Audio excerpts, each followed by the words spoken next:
আগামী 19 ডিসেম্বর মাঠে গড়ানোর কথা বাংলাদেশ প্রিমিয়ার লিগ বিপিএল এর 12তম আসর। 5 দলের এই টুর্নামেন্টের ফাইনাল হতে পারে 16 জানুয়ারি। টি-20 বিশ্বকাপকে সামনে রেখে এমন সম্ভাব্য সূচির কথা জানিয়েছিল বিপিএল এর গভর্নিং কাউন্সিল। এদিকে বিপিএলকে সামনে রেখে শুরুতে চলতি মাসের 17 তারিখ খেলোয়াড়দের নিলাম অনুষ্ঠিত হওয়ার কথা ছিল, তবে সেটা পেছিয়ে ঠিক করা হয় 21 নভেম্বর। এরপর নতুন করে তারিখ নির্ধারণ করা হয় 23 নভেম্বর। তবে সেই তারিখও আসন্ন বিপিএল এর নিলাম অনুষ্ঠিত হচ্ছে না বলে জানা গেছে। বিসিবির একজন শীর্ষ কর্মকর্তা বিষয়টি নিশ্চিত করেছেন। তিনি জানিয়েছেন 23 নভেম্বর যে নিলাম হওয়ার কথা ছিল সেটাও হচ্ছে না। নতুন তারিখ কবে হবে তা নিয়েও রয়েছে জল্পনা কল্পনা। তবে সম্ভাব্য 30 নভেম্বর হতে পারে এবারে নিলাম।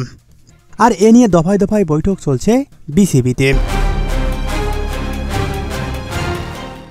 অতীতের সব রকমের বিতর্ক এড়াতে এবার সতর্ক অবস্থানে বিসিবি, যে কারণে ফ্র্যাঞ্চাইজি ফির 2 কোটির পাশাপাশি দলগুলোর ব্যাংক গ্যারান্টির 10 কোটি টাকা জমা দেওয়ার নিয়মও বেঁধে দিয়েছে বিপিএল গভর্নিং কাউন্সিল। জানা গেছে 5 ফ্র্যাঞ্চাইজির মধ্যে 2টি দল ব্যাংক গ্যারান্টি দেখাতে পারেনি, যে কারণে পিছিয়ে গেছে বিপিএল এর অকশন। যদিও এবার ড্রাফট না হয়ে হবে নিলাম।